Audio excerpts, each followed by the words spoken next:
ఖచ్చితంగా ఖచ్చితంగా మంత్రి కూడా అవుతాడు, మంచిది కూడా అవుతాడు. అలాంటి స్కోప్ ఉంది. ఎందుకంటే యాక్టివ్ గా పనిచేస్తాడు, ముందుండి చాలా వరకు పనిచేస్తాడు. కాబట్టి ఖచ్చితంగా రేవంత్ రెడ్డి గారు కూడా ఈ ఎలక్షన్స్ లో ఆ మంత్రి పదవి ఇస్తాను కూడా ప్రకటిస్తాడని చెప్పి నేను కూడా గర్వంగా ఫీల్ అవుతున్నా. ఖచ్చితంగా నవీన్ అన్న యాదవ్ 1,00,000 మెజార్టీతో గెలుస్తాడు. ఇక మరి ఇప్పుడు అంటే ఎర్రవల్లి ఫామ్ హౌస్ కు కేసీరావయ్య గుమ్మాయి చెక్కని గుంపు కట్టి మీటింగ్ పెడుతున్నట. ఏం చెప్తుండయ్యా అంటే ఎటువంటి సర్కారు వైఫల్యాలను మనం చూపియాలి, అవి వాటి ఎండగట్టుకుంటే మనం జనాలను ఓట్లాడగాలని మరి ఆయన మొత్తం ఇట్లా పురకొల్పుతుండట. మరి అదేమన్నా ఇన్ని జనాలు ఏమన్నా అటు ఇటు అయినా ఏం జరగబోతుంది? ఎటు గారు గత 10 నుంచి 12 సంవత్సరాలు చూసిండ్రు. గ్రామాల్లో పట్టణాల్లో గంజాయి బ్యాచ్లు తయారు చేసిండ్రు, వైన్ షాపులు తయారు చేసిండ్రు, విద్య వైద్యం కన్మార్గైపోయి గ్రామాలు మొత్తం కుంటుపట్టిపోయినాయి. వాళ్ళ పరిపాలన 10 సంవత్సరాలు చూసిండ్రు. ఎన్నిసార్లు చూసి వాళ్ళు విసుగుకొని ఉండాలి అని చెప్పి ఖచ్చితంగా యువత మేల్కొని ఇటువంటి విద్యావంతులను దూరం చేసుకుంటే నష్టపోయేది మాత్రం యువతే. అంటే ఇప్పుడు రాంగపోంగా మరి ఇప్పుడు కాంగ్రెస్ కు పోటీ బీజేపీ అంటావా బీఆర్ఎస్ అంటావా? ఎవరు వీళ్ళిద్దరు ఒకటైనా కూడా నవీన్ అన్న కలుస్తాడు. ఆ మెజార్టీ ఇస్తుంది. వీళ్ళిద్దరు ఢిల్లీ దోస్తులు, బీజేపీ బీఆర్ఎస్ చీకటి దోస్తులు. ఆ చీకటి దోస్తులు వెలిగించే దీపం ఇది జూబ్లీస్. ఏదో కథ కూడా నడిచిందట ఈ పాత చింతకాయ సోపత్తోని ఏదో. అంటే ఇప్పుడు ఈ కేసుల కథ కూడా అదే అంటావా? మరి ఇప్పుడు అదే మొత్తం తిరిగి కేసుల కథ చీకటి ఒప్పందాలు. ఆ ఒప్పందాలు త్వరలో బయటపడతాయి, కాబట్టి ఈ సానుభూతి అనేది గత 20 సంవత్సరాల కింద 10 సంవత్సరాల కింద పనిచేసే రోజులు కావు ఇవి. ఖచ్చితంగా నిజమేదో చెడు అబద్ధమేదో అంతా అబ్జర్వ్ చేస్తున్నారు. ప్రజలు తెలియ ఉన్నారు. ఆ తెలివైన ఓటు బ్యాంకు నవీన్ అన్నకు ఉంది. ఖచ్చితంగా నవీన్ అన్న గెలుస్తాడు. గిదుల్లా మొత్తానికైతే జూబ్లీస్ గడ్డ మీద మరి నవీన్ యాదవ్ జెండా ఎగరబోతుంది అనేది ఇక వీళ్ళు మన నేను తోటి ఆంబాయం వెళ్ళబోసుకురు. కల్వకుర్తి నాగర్కర్నూలు జిల్లా ఎల్లికల్లి గ్రామం నాది. మరి పట్నం వచ్చినావు? పట్నం మన నవీన్ అన్న యాదవ్ పోటీలో ఉన్నాడు కదా, ఆయన గెలవడానికి కోసం మాకు యూట్యూబ్ లో చూసి మేము రావడం జరిగింది అన్న.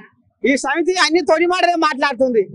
పండగంప తెచ్చింది, రామశేఖరంగా సిప్పాల పండ్లు తెచ్చి సిప్పాల పండ్లు అమ్ముకుంటా సరే పొట్టకూరి కోసం చేసుకుంటుంది, మంచిదే. కానీ మరి తాత నేను సిప్పాల పండ్లు అమ్ముకుంటా పలానా ఆయన గురించి మాట్లాడుతందుకు పలానా ఆయన గురించి ప్రచారం చేసేందుకు వచ్చినంటే అది భాగ్యం ఉండు.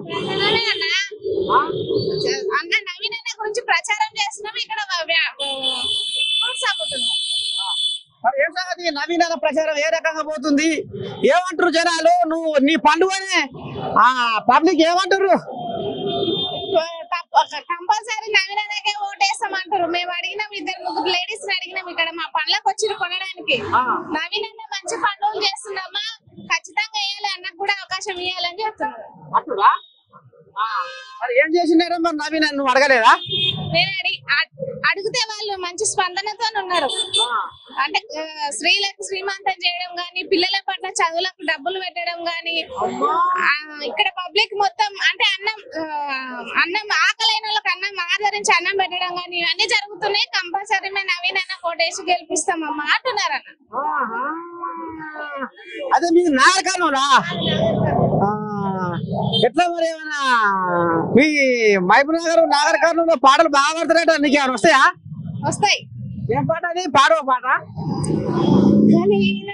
ఇంట్లో పుట్టి కడుపేదల చూసినావు, ఆకలి అయినోళ్ళకేమో అన్నదాతవైనావు, పేద ప్రజల ప్రాణమంటివో మానవీనన్న, పేద బతుకు మారాలన్నవు మానవీనన్న.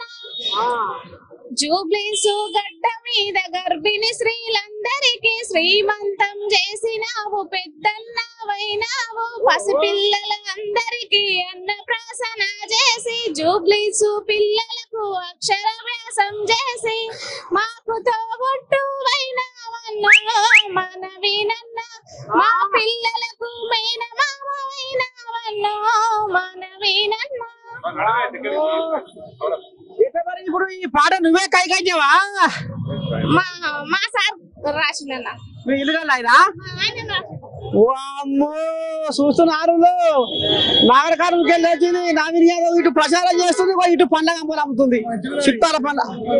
అంతే తాత. ఇక మరి ఎట్లా మరి తిగానే పెట్టావు? ఇక్కడ వేరే రూమ్ ఉంది సార్ అక్కడ సైడ్. మొత్తానికైతే ఇక రోజు పళ్ళ వ్యాపారం చేసుకుంటా నవీన్ యాదవ్ ప్రచారం కూడా చేస్తున్నాం అన్నట్టు. మరి ఈ రకంగా పోతుంది, మోత మోగుతుంది. నవీన్ యాదవ్ మీద ఉన్న ప్రేమ అభిమానంతో ఊర్ల పొంట ఉన్న జనాలు కూడా వచ్చి ఇలా హైదరాబాద్ లో ప్రచారం చేసి